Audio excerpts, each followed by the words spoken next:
Hi, so this is my daily live challenge number 4. Um, and today I'm going to talk to you about my work as a clinical hypnotherapist. And it's interesting because it's the end of the day and it's been a long day. I've been busy. I'm tired. I've just gone off and done the shopping. I've made sure my mum and dad are okay. Time to put on the dinner, sit down, chill out. Oh, I haven't done my live video today. Oh, well, it doesn't matter. I can leave it. I'll do it tomorrow. And then I imagined leaving it. Yeah, I won't do it tomorrow. If I don't do it today, if I give myself permission not to do it today, then I'm giving myself permission not to do it. So I won't do it, and then I won't do it, and I won't do it. And then I thought, oh, now there's a pattern that I recognize that comes into many things that I do. Oh no, it's just today I haven't done it. You get into a really good rhythm with things and you're building up a good habit. And just before it seats itself in properly, there's a little challenge where I give myself the permission to cave in. This is my self-saboteur.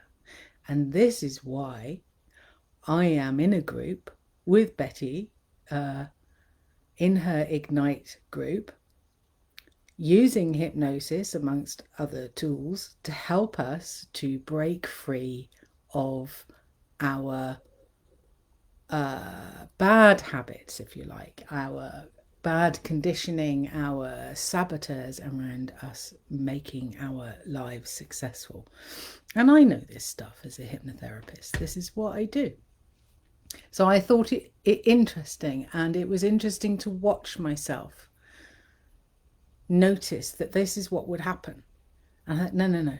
So I have to do this live video. And what I'm going to talk about is hypnosis and how useful a tool that is. And I just thought that was a really good example of how our little unconscious programs that drive us surreptitiously under the surface without us even noticing how they play out in our lives. So that's a really good example of one of those little patterns that plays out in your life.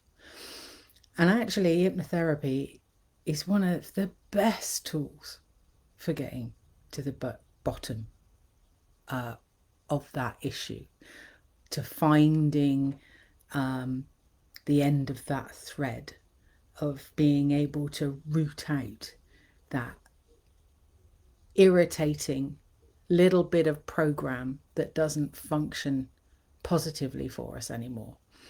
And sometimes, and well, always, those at the root of those, they've been put there to protect us in some way at some point in our existence. And now they aren't working efficiently. Now they are no longer useful. Now we have changed. We are in a different place.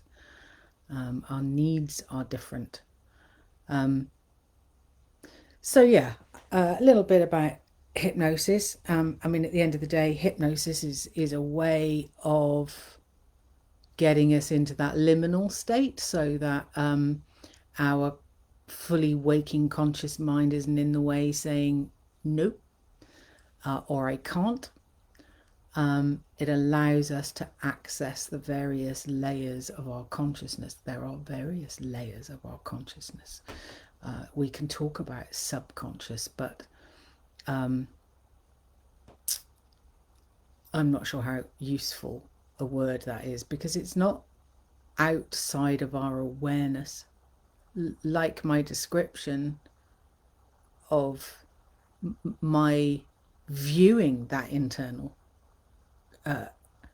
dialogue that I had over even doing this video, I was able to view it. I was able to witness it.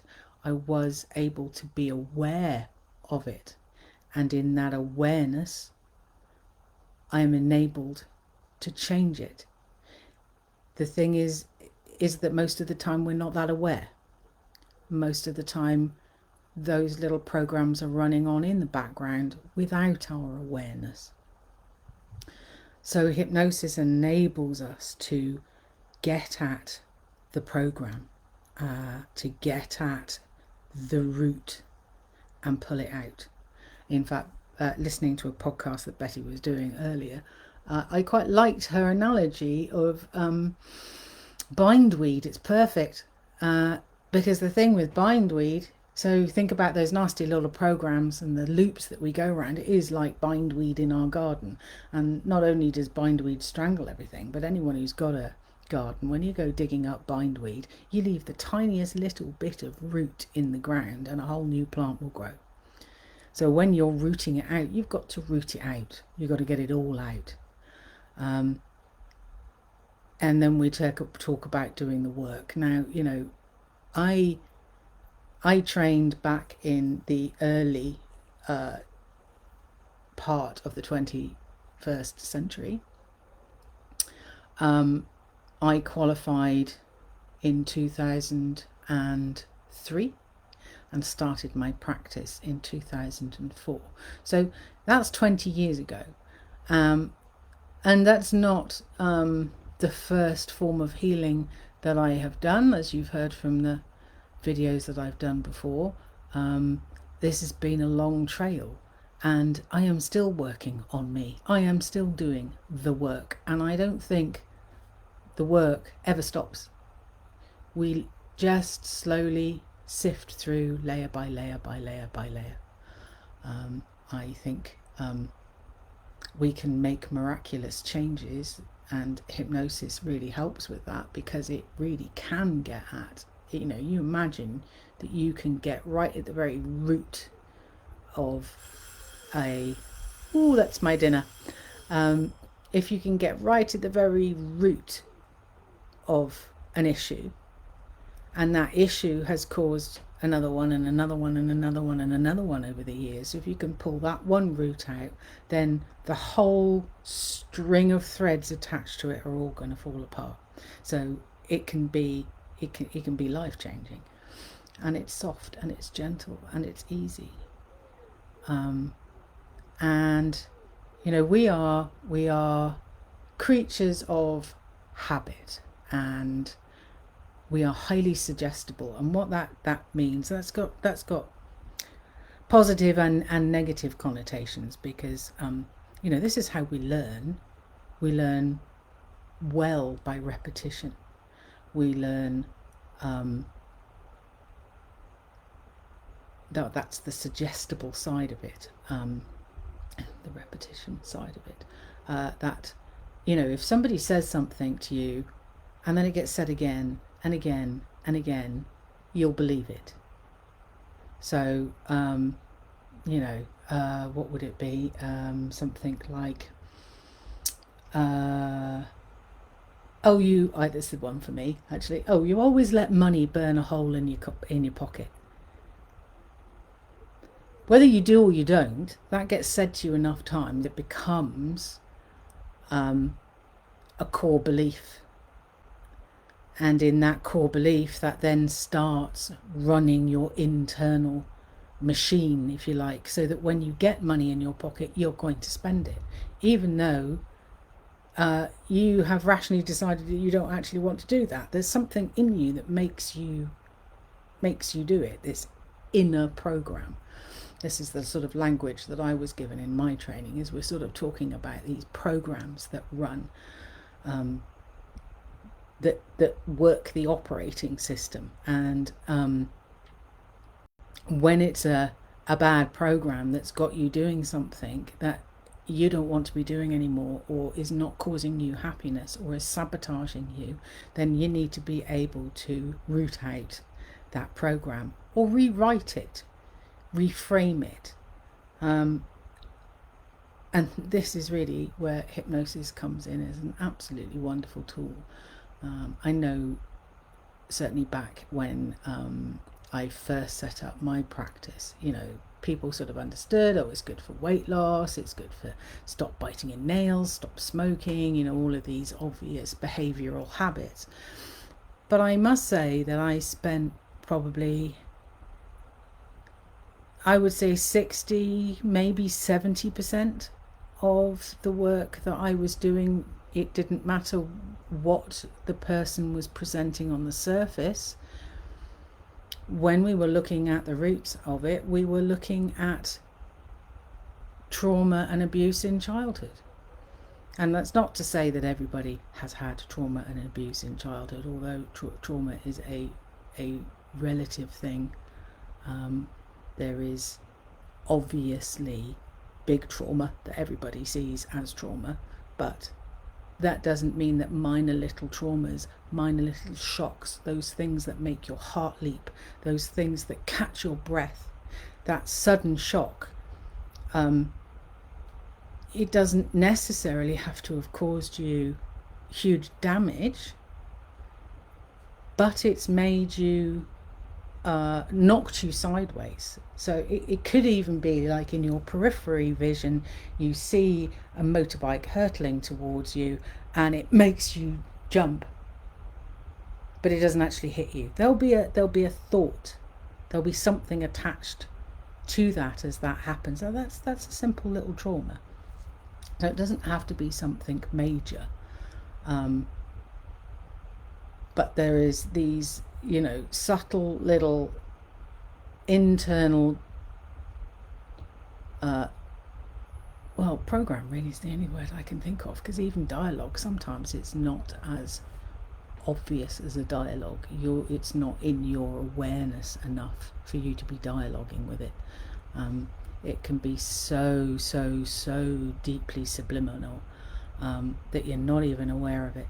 It's not major enough for it to be something for you to remember. Sometimes it can just be a passing comment that just hit you at the wrong moment, at the wrong time, and it knocked itself in there somewhere. So I think what I'm trying to say really is that hypnosis is a really valuable tool. Hypnotherapy is a really valuable tool for easily overcoming. I mean, if there's anything in your life where you just don't seem to be able to shift past something, that no matter what you do, you just keep finding yourself coming back to the same loop again, like I just described at the beginning. I happened to notice it. I could make that choice and go, no, I'm not going to do this, because I don't feel comfortable sitting in front of a video. This is not my happy place. This is not what I'm used to doing. There's lots of reasons for that. This is why I'm on the course and why I'm doing the work. And this is why I am making sure that I sit here and I do it. And with the help of the daily hypnosis, with the help of the work that we are doing, it is becoming easier and more comfortable. There's no way a few weeks ago you'd have had me sat in front of this camera doing this willingly. I have sat in front of cameras. I do not feel comfortable. I lose my voice. I can't speak. Like I just am now. I lose myself part of the way through. My mind goes blank. I don't know what to say. All of the sort of stage fright things come up. So, I'm already day 4 feeling more comfortable. So, very interesting. Anyway, bit of a ramble rather than an explanation, I think, but my dinner bell has gone and I'm going to go and check my food. So I will speak to you again tomorrow for my daily live number 5. Good night.